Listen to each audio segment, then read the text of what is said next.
Acompañen nuevamente al libro de Romanos, capítulo 1, versos 16 y 17.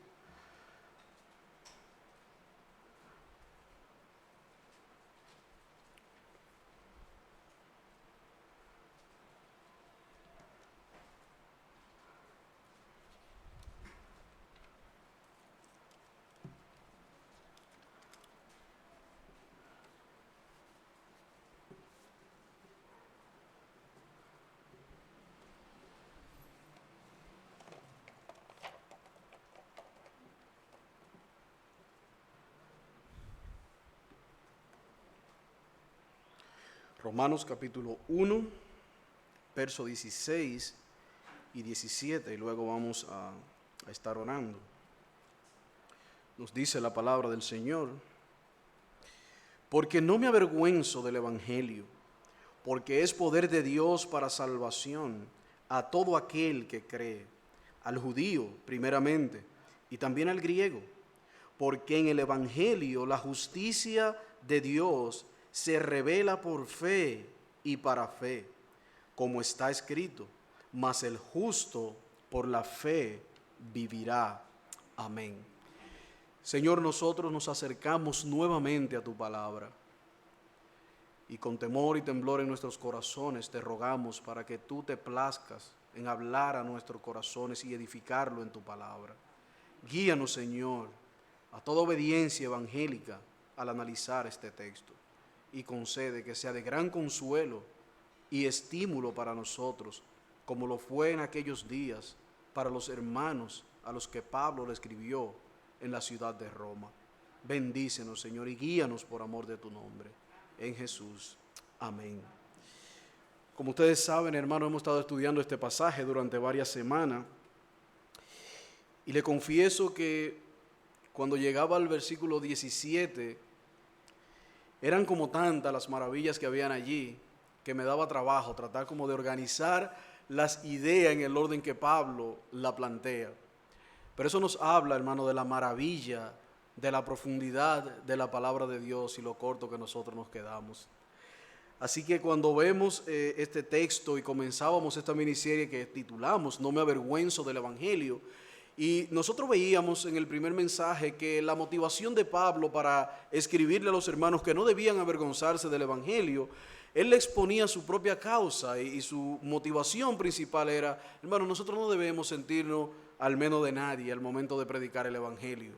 No tenemos que sentirnos al menos de nadie, aunque las personas tengan mucho conocimiento en el sentido secular, sea profesional, sea ingeniero, abogado, doctor. Hermanos, la palabra de Dios es la que salva, no la profesión de un hombre. Y la palabra de Dios, el evangelio de salvación, nos ha sido puesto en las manos a nosotros. Así que nosotros, hermanos, debemos ver en primer lugar lo que Pablo plantea en la segunda parte de este versículo. ¿Por qué Pablo no se avergüenza del evangelio y le aconseja a los hermanos en Roma no avergonzarse? Porque el evangelio es poder de Dios. Y fue lo primero que nosotros vimos en el mensaje pasado, es poder de Dios. Y los hermanos en Roma tenían un doble problema: lo sofisticada de la sociedad, la cultura helénica que había copado toda esa zona de Grecia, lo que habían importado, su nivel de conocimiento, y encima de eso, como hemos mencionado, predicarle a un Cristo al que ellos habían crucificado. Así que los hermanos tenían muchas objeciones en su frente a la hora de predicar este evangelio, pero el apóstol Pablo le dice: no me avergüenzo. En el versículo 15 ya Pablo le viene diciendo que él es deudor tanto a judíos como a gentiles. Él se siente deudor de ¿qué? De llevar esa palabra, de enseñar ese evangelio. Ese evangelio que él podía dar testimonio con su propia vida de que ciertamente era poder de Dios para salvación. Pablo había tenido un encuentro salvífico con el Señor y pasó de ser perseguidor y blasfemo de la iglesia a ser un heraldo, predicador de la verdad y apóstol de Jesucristo. Así que Pablo podía ponerse como ejemplo y decirle: miren, o sea, el evangelio tiene poder para salvar. El evangelio tiene poder para salvar, y veíamos en el mensaje pasado que ese poder del evangelio de Jesucristo actúa en el corazón del hombre, actúa en la vida del hombre trayéndolo a salvación. Y la palabra que Pablo usa allí, poder, es la palabra de donde viene la raíz dinamita. Es un poder que explota, es poderoso. es más allá de nuestra imaginación. Y ese poder es capaz de agarrar al hombre sin importar la circunstancia en la que se encuentre y lo podrido de su corazón y salvarlo. Y Pablo es el ejemplo de eso. Pablo fue donde los ancianos, Pablo fue donde los jerarcas de su tiempo y le dijo: yo voy para Damasco, denme carta. Lo vimos en Hechos capítulo 9, denme carta, que si encuentro algún cristiano, lo traigo preso. Pero lo que Pablo no sabía era que iba a tener un encuentro con el poder salvador del Evangelio de Jesucristo. Así que Pablo cayó rendido ante ese poder que salva y le dijo: ¿qué quiere que haga? Y el Señor ni siquiera le respondió lo que tenía que hacer, simplemente le dijo: ve a la ciudad y allí se te dirá qué debe hacer. Así que ese Evangelio, hermano, es un poder que salva, pero también vimos que es un poder que obra milagro y sana a aquellos a quienes confían en Él. Y veíamos en Lucas como en el capítulo 8, uno tras uno, vimos los eventos. Primero, de aquel endemoniado gadareno. Se encontró con el Señor y hubo que en su vida hubo sanación y hubo salvación. En ese mismo evento, más adelante, él va hacia la casa de Jairo y caminando hacia allá, aquella mujer con el flujo de sangre toca el manto de Jesús. ¿Y qué dice el texto? Poder salió de él. Poder salió de él, y como canta el himno que nosotros cantamos, y ella sanó. Y luego que sanó, que es descubierta, y ella va a Jesús y le plantea lo que sucedía en su vida, ¿qué le dice Jesús? Tu fe te ha sanado. No fue eso lo que dijo. Tu fe te ha salvado. Y ahí vemos el poder del Evangelio nuevamente, sanando y salvando. Pero vemos también, en tercer lugar, que ese poder del Evangelio es un poder transformador. Y ahí decíamos, hermano, la semana pasada, es imposible para un hombre encontrarse con Cristo y seguir igual. Es imposible, hermano. Es imposible encontrarte con Jesús y seguir igual. Si sigues igual, significa dos cosas. O Dios no tiene poder, o tú eres mentiroso, y la primera no es. Y la primera no es, porque demostraciones tenemos en la vida de Pablo, en todos los evangelios, en el Antiguo Testamento, y nosotros mismos somos una evidencia de ese poder salvador, sanador y transformador. Cuando nosotros vemos en Hechos a Pedro predicando en aquella gran multitud, cuando Pedro termina de predicar y le plantea todo lo que ellos hicieron con el Salvador y le habla de ese evangelio salvífico, ¿cuál fue la actitud del pueblo? Dice que se compungieron. Hechos capítulo 2. Dice que se compungieron y dijeron: ¿qué haremos? Y luego de ahí nosotros vemos la vida de la iglesia, y lo que vemos en esa vida de los primeros cristianos, que es una vida transformada por el evangelio. Allí ellos comían juntos, oraban juntos y perseveraban en la doctrina de los apóstoles. Así que la vida de un hombre que es transformada por el evangelio es aquella vida que sigue al pie de la letra la verdad que lo ha salvado, sanado y transformado. Nosotros podemos ver en nuestras vidas, en la vida de otros, en la vida de los cristianos en el Antiguo Testamento y aún en el Nuevo Testamento, cómo los hombres y los primeros padres de la iglesia perseveraban en ello. Y eso era que una evidencia de la transformación que ellos habían sufrido en sus vidas, sufrido para bien, no para mal. Por eso podemos entender acciones, hermano, como la de Juan Bunyan. Preso, te vamos a soltar. Y oye bien, si vuelve a predicar el evangelio, te vamos a meter preso. En la siguiente esquina, ¿saben qué pasó, hermano? Lo trajeron preso de nuevo. ¿Por qué? Porque estaba predicando. Podíamos decir que Bunyan había tomado en serio la palabra de Pablo de decir: yo soy deudor de aquellos, y él llevaba ese evangelio. Ahora el versículo 17 nos plantea, hermano, otra poderosa razón por la que Pablo no solamente no se avergüenza del evangelio, sino que se anima a continuamente llevar esta verdad. Y la razón que Pablo plantea aquí es la siguiente. Pablo dice: porque en el evangelio la justicia de Dios se revela por fe. Qué interesante. La justicia de Dios se revela por fe en el evangelio. Y el concepto, hermano, como le dije al principio, de la justicia de Dios es demasiado amplio. Yo no pretendo abarcar ni siquiera una décima parte de todo lo que plantea esto, porque no nos iríamos hoy. Pero quiero sí plantear este aspecto de la justicia de Dios que se revela al hombre bajo 3 encabezados muy simples. En primer lugar, veremos en qué consiste esa justicia. En segundo lugar, la relación de la justicia y la fe. Y a modo de aplicación, en tercer lugar, los beneficios maravillosos de esa justificación. Y lo que vieron en el primer mensaje, hoy en la mañana, ya tienen una parte. Así que el pastor me ha ahorrado unos cuantos minutos en la predicación de esta mañana. Pero hermano, ¿en qué consiste entonces esa justicia a la que Pablo dice aquí que se revela por fe hacia los hombres? La palabra revelar aquí es sinónimo de dar a conocer, de mostrarse, de enseñar lo que algo es.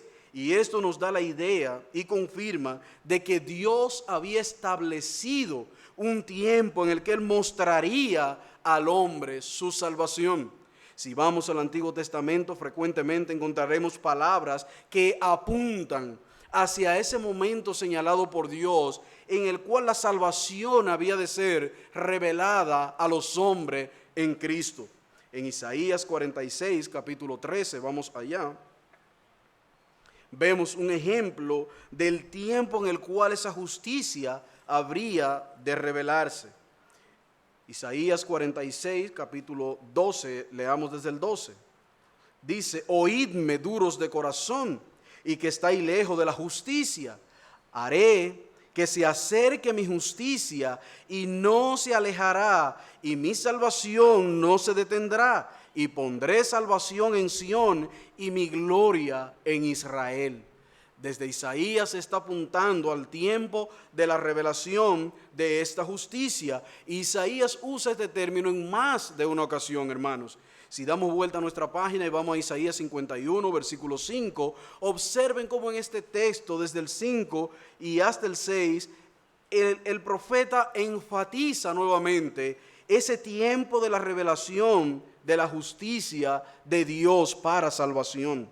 Dice el verso 5: cercana está mi justicia, ha salido mi salvación, y mis brazos juzgarán a los pueblos.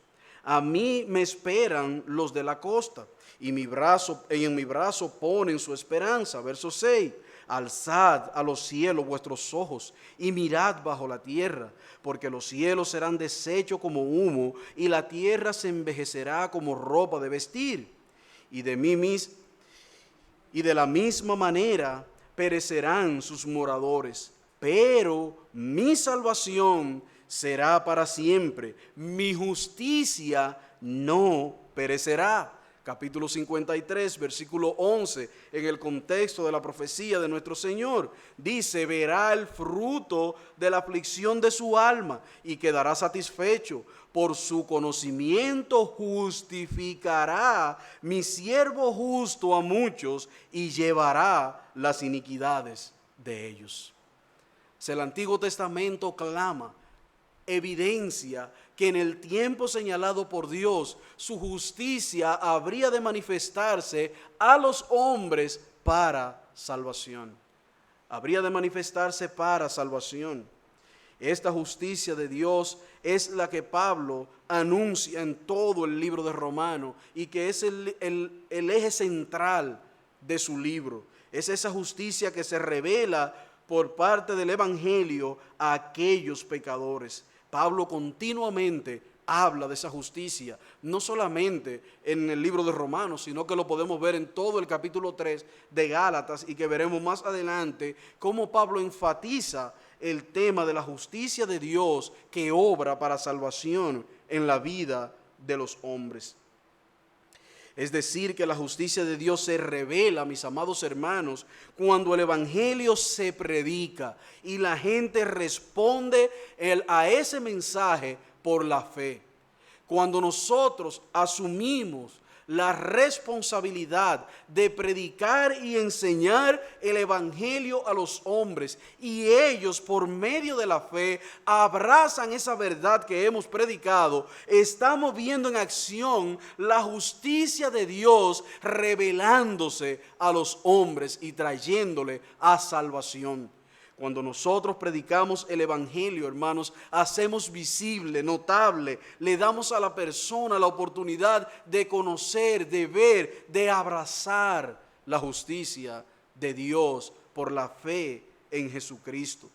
Nosotros podemos observar también que esta frase no se refiere se refiere a una nueva relación con Dios, pero bajo ninguna circunstancia la justicia de Dios que se revela al hombre implica que Dios hace al hombre moralmente mejor. No, todo lo contrario, mis hermanos, todo lo contrario. La justicia de Dios es un término que viene del término de justicia pública. Dios nos hace justo por la fe en Jesucristo. Y una vez que hemos sido declarados justos, no es que moralmente sufrimos una nueva transformación, sino que se da en el ámbito del tribunal de Dios. Allí somos declarados justos. Ya no nos mirará conforme a nuestro pecado, no nos mirará conforme a nuestro pecado, sino conforme a la justicia de Cristo derramada en la cruz del Calvario a favor de aquellos que creen en Él. Así que la justicia de Dios se revela por fe a aquellos que creen. Como dice Matthew Henry en su comentario, él dice, porque en Él, es decir, en el Evangelio, se da a conocer la justicia, siendo nuestra miseria y ruina el producto y consecuencia de nuestra iniquidad, lo que nos mostrará el camino de la salvación. Debemos mostrarnos entonces este camino a través de la justicia que es por el Evangelio. El Evangelio da a conocer a Cristo, su obra y su sacrificio a favor de los que le abrazan. Dios es justo, hermanos, y en el cielo no podrá haber un solo injusto. Y tú y yo carecíamos de toda probabilidad de justificarnos por las obras. Lamentablemente muchos aún en el día de hoy creen que sus obras y sus vidas lo justificará delante de Dios, pero es imposible para el hombre presentarse justo delante de Dios, porque Dios es el que justifica. Dios es el que justifica. Pablo lo dice en Romanos capítulo 8. Más adelante, ¿quién es el que justifica? Es Dios. El que hace justo al hombre.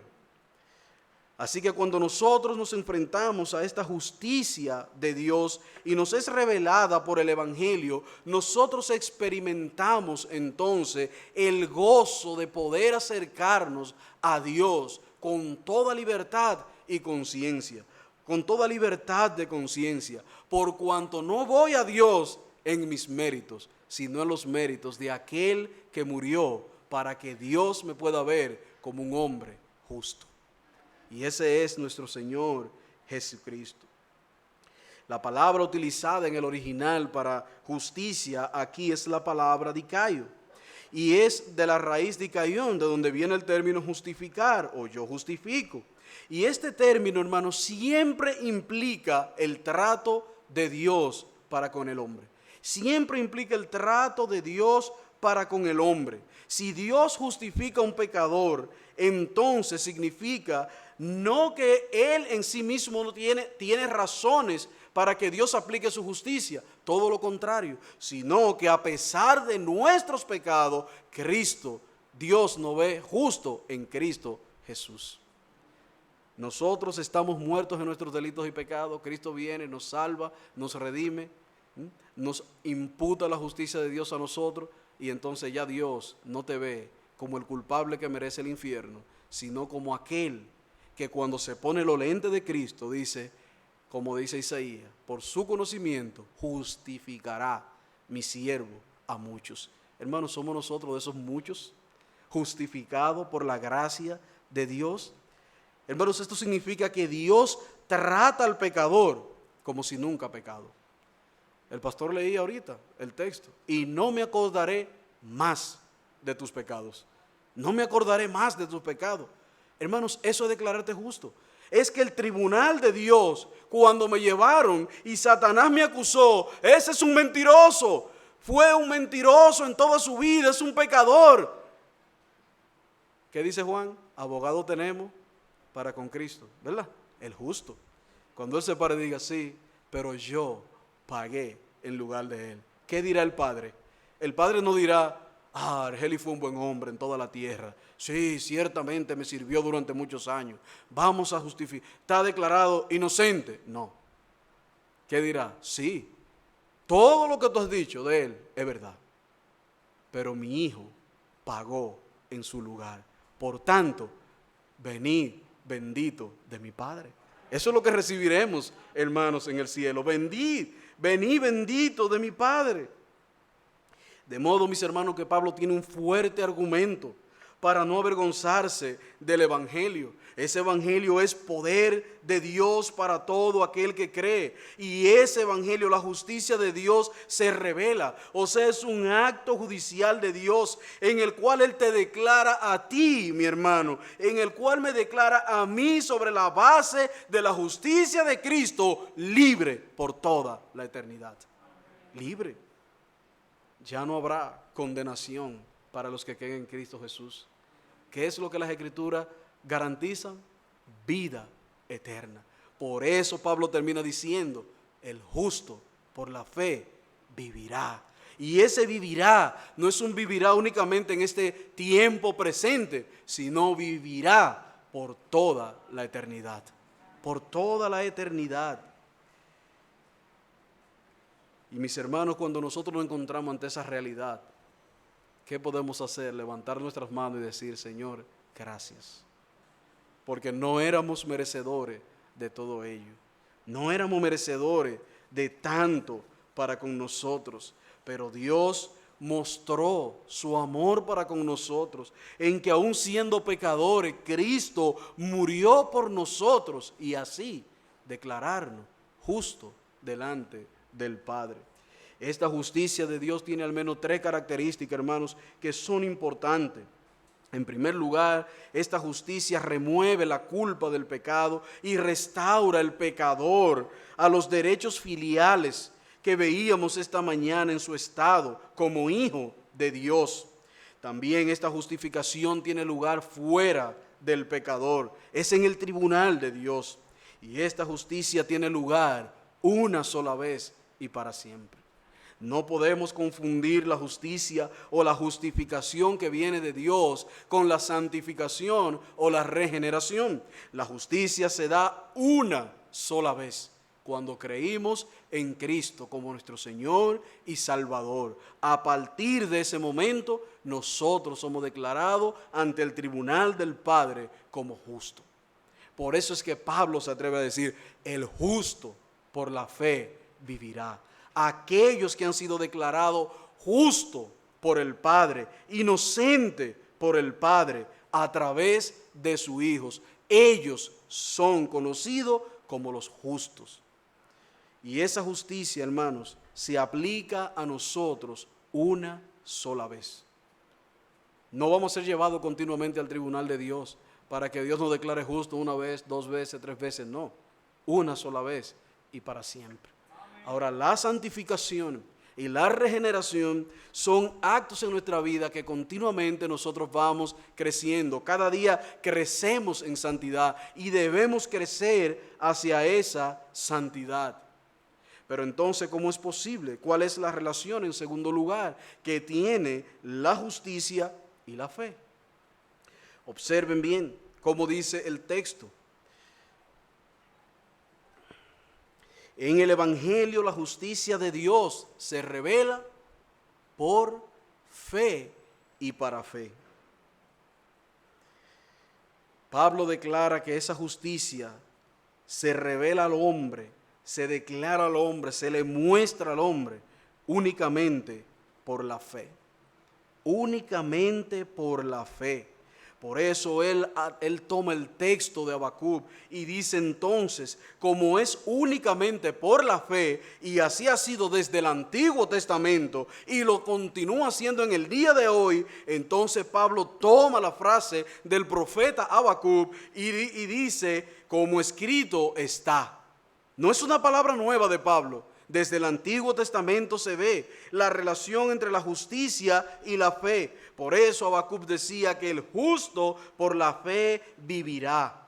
Y este contexto en el que Pablo renueva nuevamente esta palabra es para traer a nuestra memoria que la fe siempre ha sido el elemento fundamental para nosotros acercarnos a Dios. Hermanos, esta relación, cuando no es entendida en el sentido correcto, trae mucha tristeza al corazón de los hombres.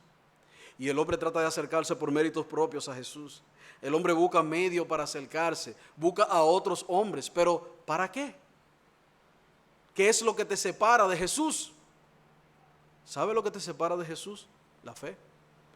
Si crees en Él de todo corazón y lo confiesas con tu boca, Él está ahí. ¿Para qué? Para no rechazar a todo lo que a Él se acercan por medio de la fe. Y esa fe, ¿cómo se relaciona con esa justicia? O sea, yo creo por la fe que Cristo murió en la cruz del Calvario para darme vida. Entonces, cuando yo creo que la muerte en la cruz trajo vida a un pecador como yo, entonces yo rindo mi vida a Él para vivir en obediencia delante de Dios. Hermanos, cuando Lutero entendió esto, cambió su vida. Esto cambió la vida de Lutero. Por años este hombre sufrió al no entender este texto, pero cuando Lutero logró entender que el justo solamente viviría por la fe y que los martirios no añadían piedad y que las abstenciones no añadían valor, este hombre cayó rendido ante Dios. Hermanos, y esto cambió la vida del reformador. Ese texto, más el justo por la fe vivirá, cambió la vida de Lutero para siempre. La relación entendida en el sentido de la revelación del Evangelio es lo que da tranquilidad y trae paz a los hijos de Dios. Es lo que trae paz, y eso fue lo que encontró Lutero allí. ¿Cómo luchó él con este problema? ¿Cómo le preocupaba? Hasta que un día, de un modo repentino y por la iluminación del Espíritu Santo, este hombre entendió el significado y vio que el significado aquí no era la justicia distributiva de Dios, sino la justicia libremente imputada al pecador por la gracia de Dios en base a la expiación vicaria de Cristo, y que se transformaba en una posesión propia del pecador, otorgada única y exclusivamente por la fe. Hermanos, esto cambió su vida totalmente. Totalmente. Dice su biografía que Lutero a partir de allí podía dormir en paz con su Señor. Podía dormir tranquilo, sabiendo que su salvación no dependía de él, no estaba en sus manos, sino en la justicia de Dios que le había sido imputada a través de Cristo. Cuando él entendió esto, hermano, descansó. Y esa es la razón por la que muchos hoy no descansan. Lo que muchos viven temerosos. Si hago esto, aquello, perderé mi salvación. Haré esto, aquello. Hermanos, si no logran disfrutar en su plenitud la salvación que Cristo nos ha dado. Pasaje tan sencillo como Romanos. Nadie nos podrá separar del amor de Dios que es en Cristo Jesús. ¿Y eso por qué? Porque hemos sido justificados por la fe en Cristo, únicamente por la fe. Y eso, hermanos, da tranquilidad a nuestros corazones. La experiencia de Lutero cambió a partir de allí, hermanos, su concepto no solamente de este pasaje, sino de toda la Biblia. A partir de allí él empezó a entender las abominaciones que su iglesia en ese tiempo cometía. A partir de allí empezó a entender que la justicia del hombre no está en la mano del hombre, que las indulgencias eran una falsedad, que la intercesión de los hombres por los hombres delante de Dios era mentira. Él entendió que el único mediador entre Dios y los hombres era Jesucristo.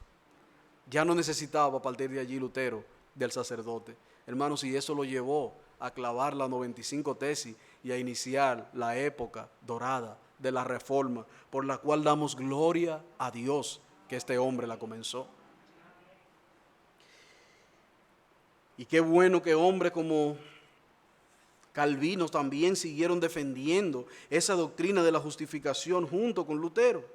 Nos dice un comentarista, tanto Lutero como Calvino defendieron el término la justicia de Dios como la justicia que viene de Dios, que vale delante de Dios.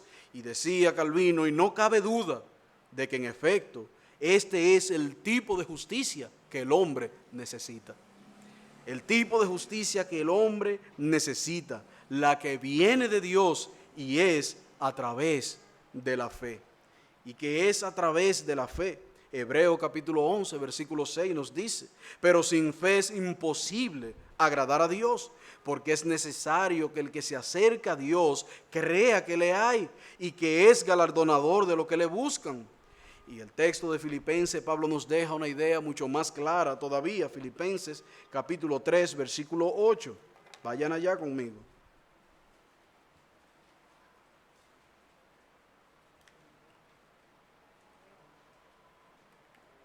Filipenses capítulo 3, verso 8. Dice el texto, y ciertamente aún estimo todas las cosas como pérdida por la excelencia del conocimiento de Cristo Jesús, mi Señor, por amor del cual lo he perdido todo y lo tengo por basura para ganar a Cristo. Versículo 9, y ser hallado en Él, no teniendo mi propia justicia, que es por la ley, sino la que es por la fe de Cristo, la justicia que es de Dios por la fe, a fin de conocerle y el poder de su resurrección y la participación de sus padecimientos, llegando a ser semejante a Él en su muerte. ¿Ven la relación de la justicia y la fe allí? ¿Cómo van de la mano? ¿Cómo caminan juntas? Queda claro entonces, mis hermanos, que aquí en Romanos capítulo 1, versículo 17, el término en cuestión debe traducirse como la justicia que viene de Dios. Como la justicia que viene de Dios, lo que significa que Dios es su autor. Dios es su autor. Adjudica este estado justo al pecador que lo acepta únicamente por la fe. De principio a fin, esta justicia es solo fide. Es solo fide, como bien apuntaron nuestros reformadores. Solamente por fe. Esto también explica la expresión que Pablo tiene en este texto. En el Evangelio la justicia de Dios se revela, o sea, viene de Dios por la fe y para fe. En Romanos capítulo 3 nosotros vemos a Pablo ampliando este concepto y la relación que existe entre la justicia y la fe. Vamos allá, Romanos capítulo 3, versículo 21. Este texto es muy importante, hermanos, para nosotros ampliar el concepto de lo que Pablo está diciendo en Romanos 1, 17. Nos dice este texto en el versículo 21, pero ahora, aparte de la ley, se ha manifestado la justicia de Dios, testificada por la ley y por los profetas. La justicia de Dios por medio de la fe en Jesucristo, para todos los que creen en Él. Porque no hay diferencia, por cuanto todos pecaron y están destituidos de la gloria de Dios, siendo justificados gratuitamente por gracia, mediante la redención que es en Cristo Jesús, a quien Dios puso como propiciación por medio de la fe en su sangre, para manifestar su justicia, a causa de haber pasado por alto en su paciencia los pecados pasados, con la mira de manifestar en este tiempo, su justicia, a fin de que Él sea el justo y el que justifica al que es de la fe de Jesús. Y no termina allí, hermanos. Observen el versículo 27. ¿Dónde pues está la jactancia? Queda excluida. ¿Por cuál ley? ¿O por cuál de las obras? No, sino por la ley de la fe. Concluimos pues que el hombre es justificado por la fe sin las obras de la ley. ¿Cómo termina Pablo allí? Queda ¿qué? Concluido. sellen el documento. Esto es por la fe, sin las obras de la ley. Así que habiendo visto, mis hermanos, que esta justicia, habiendo visto la justicia y considerado la unión íntima e indisoluble que tiene con la fe, pasemos entonces ahora a ver, y más brevemente, al menos dos beneficios que trae esta justificación. El versículo 17 al final nos da la primera de ellas y dice, como escrito está, mas el justo por la fe vivirá. El efecto o primer beneficio de esa justificación, mis amados hermanos, es la nueva vida en Cristo. Es la salvación de nuestras almas. Al nosotros presentar esta consoladora doctrina, como le he dicho muchas veces, porque hermanos, cuando vemos esto y vemos que esto procede de Dios, y Dios es quien pone en nosotros el querer como el hacer por su buena voluntad, hermanos, esto derriba los argumentos que muchas veces los hombres quieren tener y nos lleva nuevamente ¿a qué? A los pies de Cristo, a los pies del Señor, a darle únicamente la gloria y la gracia a Él, únicamente. Pero Pablo, al presentar esa doctrina, no está introduciendo algo nuevo, como ya mencionamos. Allí es que la justicia de Dios y su consecuencia traen a nuestra vida salvación. Repetidamente Pablo habla de esta salvación como un tesoro en vasos de barro, puesto a nuestro favor, dado a nosotros. Algunos pasajes como Isaías 12, versículo 2, nos muestran a nosotros cómo Dios en su mente, en su infinito poder, en su sabiduría eterna y en su decreto eterno había ya concebido esta forma de salvación para el hombre. Observen cómo el Señor dice en Isaías capítulo 12, versículo 2, he aquí, Dios es salvación mía, me aseguraré y no temeré, porque mi fortaleza, mi canción es Jehová, quien ha salido a salvación para mí. Sacaréis con gozo agua de la fuente de la salvación, y diréis en aquel día, cantad a Jehová, aclamad su nombre, haced célebres en los pueblos sus obras, recordad que su nombre es engrandecido. Versículo 5, cantad salmos a Jehová, porque ha hecho cosa magnífica, y sea sabido esto por toda la tierra. Hermanos, ¿saben a qué nos está invitando este texto? ¿Has sido tú objeto de esta justificación salvadora de Dios en tu vida? Pues mira, públicalo, dilo, sal y habla de qué, como dice el versículo 5 aquí, canta salmos a Jehová, porque Él ha hecho cosa magnífica. Y no solamente lo canta en tu casa, sino que mi vecino, mis amigos, los que me rodean, vean cuán grandes maravillas ha hecho Dios conmigo. Cuán grande maravilla ha hecho Dios conmigo. Hermanos, la salvación, la bendición de Dios en nuestra vida no es para que te quede con ella. Dios no bendijo a Abraham para que Abraham se hartara con su bendición, engordara con su bendición. No, no.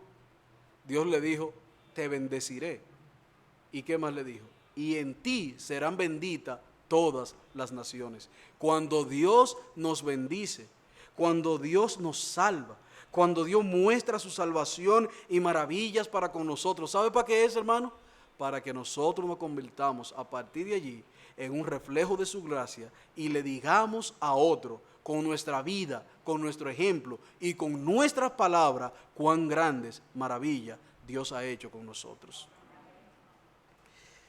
En Gálatas capítulo 3, Pablo habla de la experiencia de la vida del justo.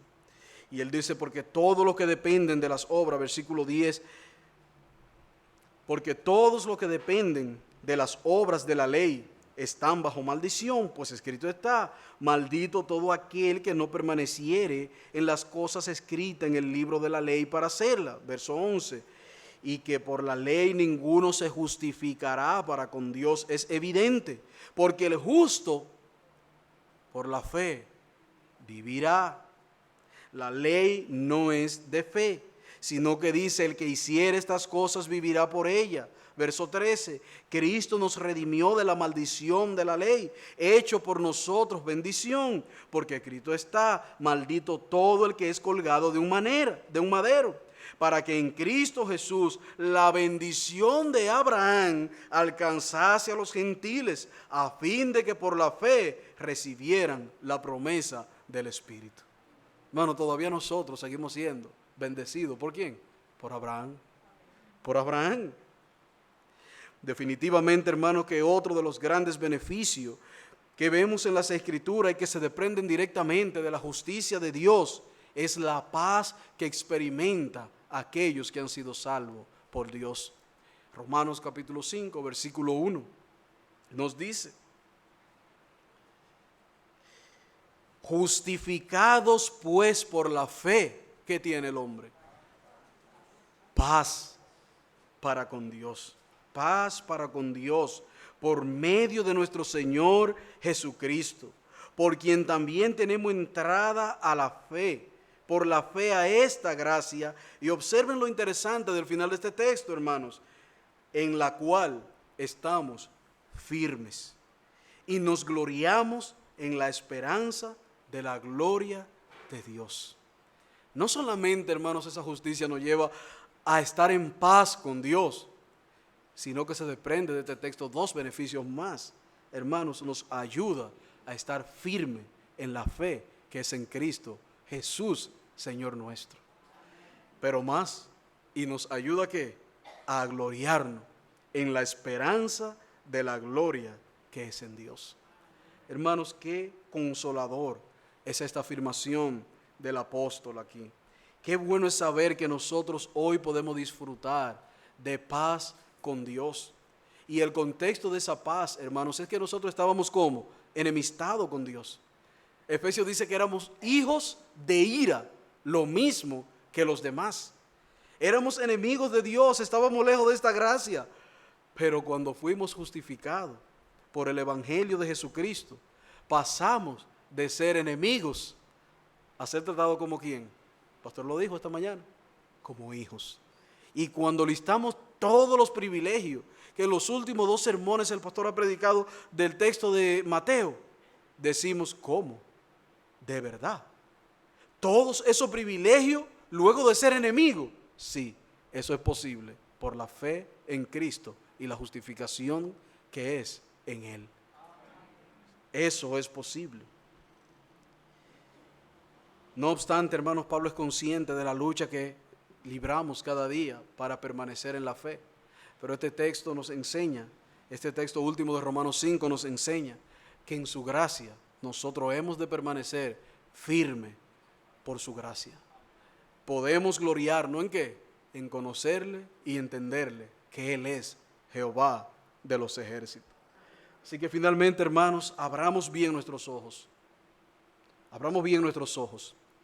Porque estas doctrinas no están siendo muy predicadas, porque no son muy populares y no son mucho del agrado de los oyentes. Y como vimos en el primer sermón, si tú quieres saber si una iglesia se está apartando de la verdad y le da vergüenza el Evangelio de Cristo, obsérvalo abandonando. ¿El qué? El evangelismo histórico que hemos creído, la fe de los apóstoles. Cuando estas doctrinas se empiezan a tapar y a poner, mire, debajo del almud, como dice la Biblia, ahí abajo de la almohada, no hable de eso, que la gente tiene mucho problema para que tú le estés hablando ahora de que la ira de Dios y que tienen que ser justificados. La gente no quiere oír eso. Hermano, sí es cierto, la gente no quiere oír eso. Pero ¿sabe cuál es tu compromiso? No predicarle un falso evangelio, sino el evangelio que de verdad te libertó y te liberó. Si tú has gustado la benignidad del Señor, abre tus ojos, abre tus ojos. Porque muchos te van a decir, pero no predique ese evangelio tan fuerte, ese evangelio tan difícil, ese evangelio que la gente, éntrale más suave. Hermanos, yo sé que habemos muchos evangélicos radicales que empezamos a hablar del infierno el primer día. Yo sé que sí, que habemos muchos que todavía hay como que ponernos una botellita de miel de abeja para que las cosas, las palabras sean, como dice Pablo en Filipenses, con gracia, sazonada con sal. Sí, yo lo sé, eso es verdad. Pero no diluya la verdad de Cristo. Porque es este evangelio puro lo que es poder de Dios para salvación a todo aquel que cree. No es el evangelio diluido, es este evangelio, el evangelio de Cristo, predicado como Cristo lo predicó, predicado como sus apóstoles lo predicaron, predicado como la iglesia apostólica e histórica lo ha hecho a través de los siglos. El evangelio de la prosperidad, hermanos, no salva a nadie. Si irán al infierno los predicadores de la prosperidad como sus seguidores, guías de ciegos, ciegos guiando ciegos. Porque, hermanos, el evangelio de la prosperidad ni sana, ni salva, ni transforma.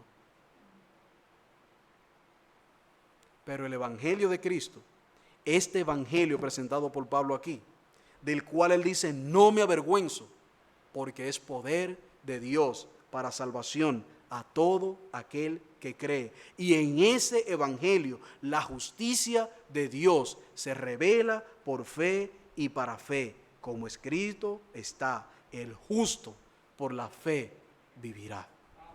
Que esa verdad, hermanos, se meta en nuestros oídos, llegue hasta los tuétanos de él, baje a nuestro corazón y nos ayude a vivir vidas dignas del evangelio de Jesucristo para la gloria de nuestro Padre que está en los cielos. Oremos. Oh Padre, ciertamente nosotros podemos reconocer que muchas veces no hemos sido fiel a la predicación pura de tu evangelio. Quita de nosotros y de nuestro corazón todo tropiezo, toda duda, y guíanos, Señor, a mostrar a Cristo y a este crucificado. Que ese sea el evangelio que llevemos a la gente, el evangelio que es por fe y para fe.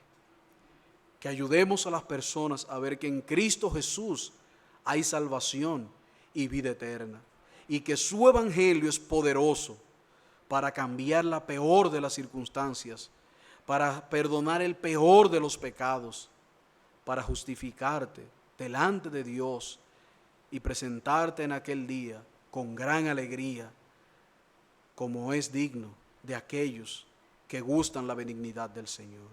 Padre, bendícenos y guíanos como iglesia a ser fiel a la predicación de este evangelio. Aparta de nosotros el miedo por los hombres. Aparta de nosotros, Señor, el miedo o el deseo de llenar nuestra iglesia para compararnos con otros. No, sino que todos aquellos que por esta puerta entren escuchen el verdadero evangelio, y que los que escuchan, Señor, sean transformados por el poder de Él.